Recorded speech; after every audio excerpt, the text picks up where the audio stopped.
I remember the first time I heard the name Baltasar Obiang. It was on the lips of many in Malabo, the capital city of Equatorial Guinea. A powerful man. A smart man. A man who once made the rich and corrupt tremble at the sound of his voice. He was the head of the National Financial Investigation Agency, the man who looked into government theft, corruption, and secret money deals. He was respected. He was feared. He was untouchable. Or so we thought, but now Baltasar is just a number in Black Beach Prison, a place known across Africa as one of the cruelest prisons in the world. Today, he is not respected. He is not feared. He is forgotten, sick, starving, then slowly dying behind bars. Baltasar was not just any official. He was one of the few people in the country who had access to financial secrets, how much money government leaders were hiding, where they were sending stolen funds, and who was stealing from the people of Equatorial Guinea. He was known to be honest and loyal to the truth. But many say this honesty was his biggest mistake. 1 year before his arrest, rumors began to spread. Rumors that Baltasar had made powerful enemies. It was said that he was preparing to expose some of the most powerful ministers and generals in the country for stealing public money, but then the story changed. Suddenly, people were whispering about something even more dangerous, something more personal. They said Baltasar was not only threatening the power of these leaders, but also their pride. He was accused of having secret affairs with the wives of several top officials. The rumors were shocking, too shocking for many to believe. Some said it was all lies created by those in power to destroy him. Others said the stories were true, and that Baltasar had gone too far. In March 2024, he was arrested. No warning. No proper court hearing. No real defense. He was sentenced to 8 years in prison. To understand how bad life is for Baltasar now, you must understand what kind of place Black Beach Prison is. It is not a normal jail. It is a place where human rights do not exist. It is where political prisoners and enemies of the government are sent to disappear. When Baltasar arrived, he was beaten. Prison guards treated him not like a criminal, but like an animal. They said he betrayed his country. They said he embarrassed the government. They told him he would not survive. He was placed in a dark, dirty cell with no window. The floor was wet. There was no bed, just a mat full of bugs. He was not allowed to speak to anyone. For days, he was given only water and one piece of bread. His body, once strong, began to weaken. It has been over a year since Baltasar entered that prison, and every day since, his health has become worse. He has lost more than 20 kilograms. His skin is pale. His eyes are yellow. A doctor who secretly visited him told me that Baltasar is suffering from untreated infections, liver failure, and deep depression. He is coughing blood. He can barely walk. He asked for help, for medicine, for fresh air. But the prison officials laughed at him. He's lucky he's still alive, one guard said. But Baltasar knows his time is running out. No family, no visitors, no mercy. Baltasar's family tried to visit him. His sister, who lives in Spain, flew to Equatorial Guinea twice. Each time, she was turned away at the prison gates. No visitors, they said. No communication. His wife disappeared. Some say she was forced to divorce him. Others say she was taken away for questioning. His children, no one knows where they are now. He is completely alone. Even his old friends in government pretend they don't know him. No lawyer dares to speak for him. No human rights organization has been allowed to see him. His name has been removed from official records. It is as if the country wants him to disappear completely. A warning to others. I managed to speak with a former guard who worked at Black Beach before running away to Nigeria. He told me something I will never forget. Baltasar is not just a prisoner, he said. He is a warning. They want people to see what happens when you go too far, when you know too much, or when you touch the wrong woman. It is true. Whether the rumors of affairs are real or not, the punishment does not fit the crime. Balthasar was not given a fair trial. He was not allowed to defend himself. He was silenced because he was dangerous, not with weapons, but with knowledge. And now, he is paying the price. Will the world help? Every day that Balthasar stays in prison, his chances of surviving grow smaller. He needs urgent medical help. He needs sunlight. He needs a voice to speak for him. But in Equatorial Guinea, speaking up can be deadly. Journalists are jailed. Activists are disappeared. And the powerful stay silent.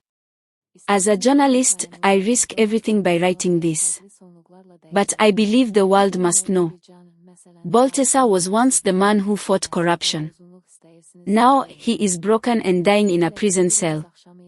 A man destroyed not by his crimes, but by his courage. He is not just a man. He is a symbol. A warning. A tragedy. Let us not wait until the day they announce his death.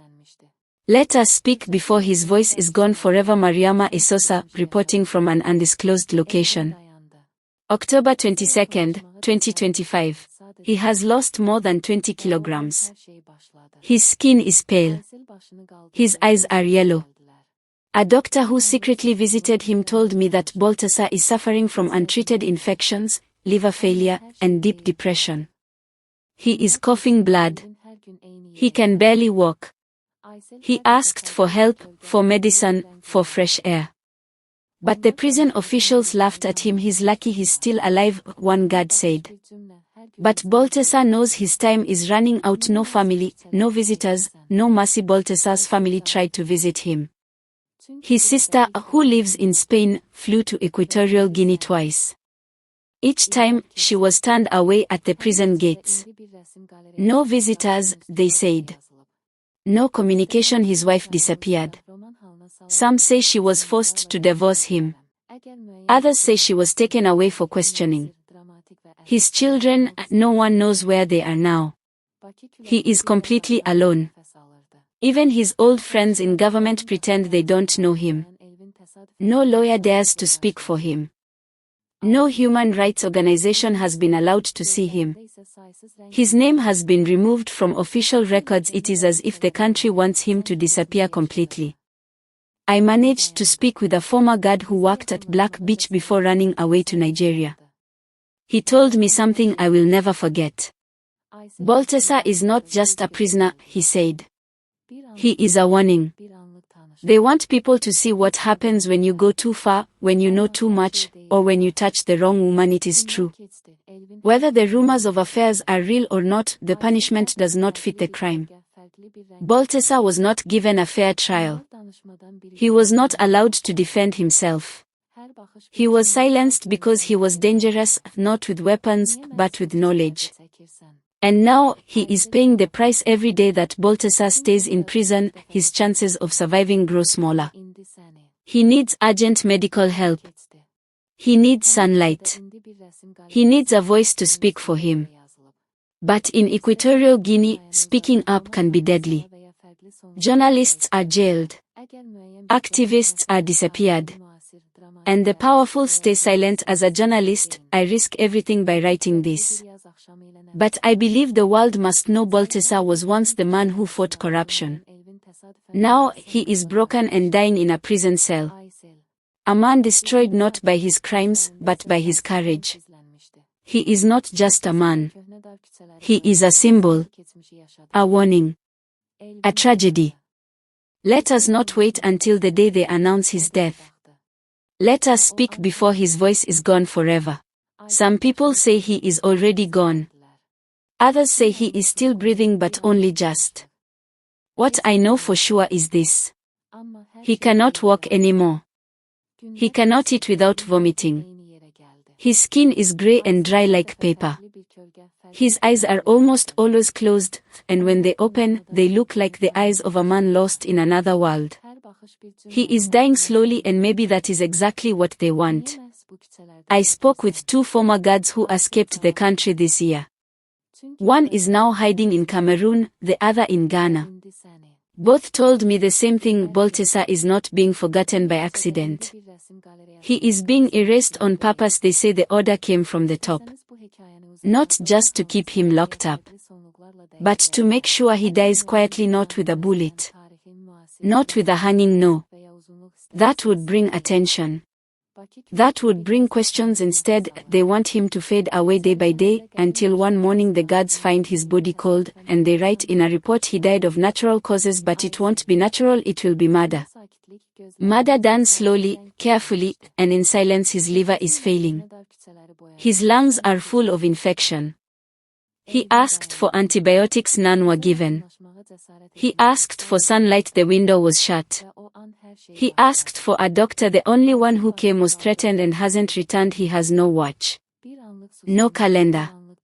He doesn't even know what day it is. One prisoner said he speaks like a ghost now. He thinks he's already dead. The guards laugh at him. Some spit in his food.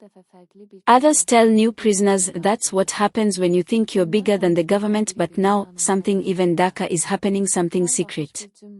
Something planned. The guards are not the only threat anymore. According to both former guards I spoke with, 3 soldiers were sent to Black Beach prison pretending to be prisoners. They were not arrested. They were assigned a mission. Their goal: get close to Balthazar, gain his trust, and then finish him. They don't wear uniforms. They wear prison clothes. They act like prisoners. But they report directly to military officers outside. They were placed in the same section as Balthazar. They were told to be quiet, to be patient, to wait for the right moment. It will not be poison, one of the guards said. Too risky.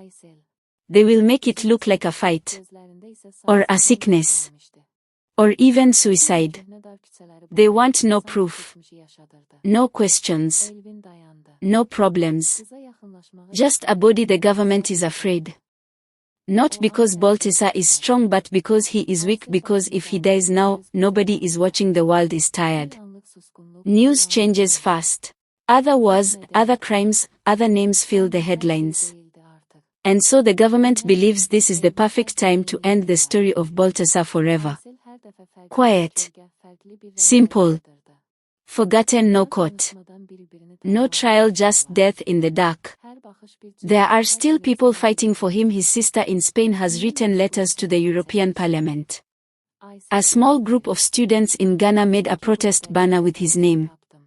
A hidden website now shares news about him, though it is banned in Equatorial Guinea. And even some inside the prison still help him in small ways. One prisoner sneaks him clean water, another gave him a blanket. A young guard once passed him a piece of paper with these words: "You are not forgotten." But it is not enough. His body is breaking. His will is fading. And the killers are getting closer. Will the world wake up in time? Every day, I ask myself, what if Balthazar dies tomorrow? What if I open my phone and see the headline: former official dies in prison from illness? Will anyone care? Will there be outrage? Or will the world just scroll down and forget? That is what the government wants. They want us to be bored, to be tired, to move on, but we cannot. Because Balthazar is not just a prisoner. He is a symbol of what happens when you speak the truth in a place built on lies. And even if he dies, his story must not die with him. A few weeks ago, I received a message. A short note written in shaky handwriting, smuggled out by someone who still dares to care. It said, "I don't know if I will survive. But if someone ever reads this, please tell my children I was not a bad man. I tried to do the right thing. I am not afraid of dying. I am only afraid that no one will remember why we will remember Balthazar. And we will keep telling the world." Some people say Balthazar was a womanizer. Others say he was a gentleman. The truth may be somewhere in between, but one thing is certain: Balthazar recorded conversations. Many of them, and not just political meetings or phone calls. He also recorded his private moments with several women, some powerful, some famous, some married to dangerous men. The question is why? At first, it sounds like something done out of pride or arrogance. But people who knew Baltasar say it was not like that. He didn't record them for fun, said one friend who fled to Senegal. He recorded them to protect himself. He always said, one day, they will try to destroy me. These recordings are my shield. Baltasar knew the system he worked in. He knew the men in power. He knew how quickly a friend could become an enemy. He knew how lies could be used to ruin someone's life, so he recorded the truth. Even when the truth was dangerous, especially then. Some of the women he recorded were well known in Malabo and beyond. The wife of a senior general known for her expensive taste and cruel reputation, a TV presenter married to a cousin of the president, a European ambassador's aide who often visited the palace and spoke of state secrets during private dinners, even a former minister's daughter who claimed her father was involved in illegal arms trading. They weren't just lovers.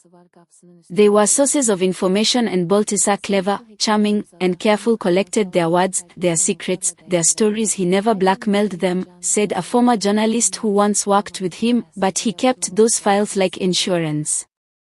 Like a man who knows he's walking through fire. We don't know who discovered the recordings first. Maybe one of the women got scared, maybe someone searched his laptop or tapped his phone, maybe a jealous husband hired a spy. But when the truth came out, everything changed suddenly. Baltasar was not just a man with dangerous knowledge, he was a man who had proof. Proof of affairs. Proof of secrets spoken in whispers. Proof of shame that could ruin powerful families. Some of the husbands of these women are not just angry men, they are men with guns, soldiers with power, politicians with secret police, and in their eyes, Baltasar was more than a threat. He was an insult to their pride. He had touched what they thought was untouchable. He had listened when he was supposed to stay silent. He had recorded what they thought would never be repeated. He humiliated them, said one ex-diplomat, not in public, but in their minds. And that's enough for men like them to want blood, so the plan changed. It wasn't just about locking him away. It became personal. They didn't want him silenced. They wanted him erased. The private war against one man. Rumors began to spread that a secret group of husbands had formed, men from the military, the government, and even foreign embassies. Their goal: make sure Baltasar never breathes free air again, make sure no one ever hears those recordings, make sure his name is never spoken in their houses. Some tried to buy the files, others tried to break into his home, a few threatened his family, but the recordings were hidden well. No one knows if they were uploaded online, sent to a safe friend, or buried in encrypted drives. And that's what still makes the husbands afraid, because even as Baltasar dies in prison, the truth he recorded may still be out there waiting, a warning to every woman and man in power. What happened with Baltasar is more than a love scandal, it's a lesson about fear, about power, about how far people will go to protect their image. He did not plan to use the recordings for revenge, but the fact that he had them made him a walking danger. Baltasar was a mirror, said one woman who once met him. He showed them their own secrets, and they could not stand the reflection. So now they want him gone. Gone without noise. Gone without justice. Gone without anyone asking, why? Is it too late to save him? Baltasar now lies on a concrete floor. He cannot stand.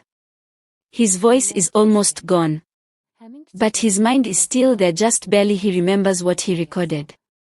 He remembers who he trusted, and he knows why they want him dead, because in the end, truth is more dangerous than bullets. And Baltasar carries too much truth inside his dying body. The final question: will we let them succeed? If Baltasar dies, the world will be told a simple story. He died in prison. Nothing more. But that is a lie. The real story is bigger, darker, more painful. It is the story of one man who tried to protect himself with the truth, one man who thought honesty could be his armor, one man who discovered that truth is the most dangerous weapon in a country built on lies. And now, the men he exposed want him to vanish. Not just from the prison, from memory, but we will not let them. We will say his name. We will tell his story. We will remind the world that even when one voice is silenced, the echo can still shake the ground. Baltasar recorded the truth. Now it's our job to share it. Many people still ask the same question: why was Baltasar sentenced to 8 years in prison? Why not 2 years? Why not 5? Why 8? The charges against him were never clear. There was no real trial. No public hearing. No legal documents that explain the full reason for his imprisonment. So why 8 years? It was not a number chosen by a judge. It was not based on law, it was a message. A punishment carefully planned, and the truth behind this number tells us even more about the fear, the power, and the corruption that still controls the country. At first, they only wanted to scare him. When Baltasar was first arrested, many thought it was only a warning. He had spoken too loudly, asked too many questions. He had made powerful enemies, but even then, people believed he would not stay in prison for long. 2 years at most, said one political observer. They just wanted to scare him, make him quiet, and release him. 2 years. That was the original plan. Enough time to shame him, enough time to remove him from the public eye, enough time to break his name, but not enough time to kill him, not enough time to erase him completely. Then something changed. What changed everything? The recordings. The secrets. The women. After his arrest, the government searched Baltasar's home, office, and devices, and that's when they found the recordings, the private conversations. The women's voices. The secret meetings. The files with names, dates, locations. Some of those recordings named people in power, others suggested illegal business. A few hinted at betrayal inside the ruling family. Suddenly, Baltasar was not just a man who made noise. He became a walking time bomb. The people in charge became afraid not of what Baltasar had already said, but of what he might still reveal. That's when the plan changed, said a source inside the Justice Ministry. They wanted him gone for good. Not just for 2 years. They wanted him forgotten. Why 8 years? Why that number? 8 years may seem like just a number, but in this case, it was chosen carefully. Here's why: long enough to break his body and mind. 2 years in prison. A man like Baltasar could survive that. He might come out weaker, but still alive. He could still talk. Still write. Still fight. 8 years. That's long enough to destroy someone from the inside out. Long enough for illness to grow, long enough for memories to fade, long enough to lose hope. They didn't just want punishment, said a former guard, they wanted slow destruction. They wanted to bury him without touching a shovel. But 8 years, it's just short enough to go unnoticed. Just long enough to kill silently. They knew the world has a short memory, said a European analyst. After a few months, most people stop paying attention. By year 3, he's forgotten. It matches their strategy, death without evidence. If Baltasar dies in year 6 or 7, they will say he didn't serve his full sentence. He died from illness, not punishment, but the truth will be this: they gave him 8 years not as justice but as a death sentence. Wearing a mask. What were the official charges? A joke publicly, they said Baltasar was arrested for disrespecting national leaders, spreading false information, moral corruption, threatening national unity. But behind closed doors, the real reasons were whispered. He knew too much, he spoke too clearly, he touched the untouchable. He didn't shut up when they told him to. There were no witnesses. No lawyer. No chance to speak. Just a secret meeting, and a decision. 8 years. That was it. No defense. No mercy. No truth. From Madrid, his sister still sends letters every month. She contacts embassies, newspapers, and NGOs. She knows her brother is innocent. She knows this sentence is not real justice.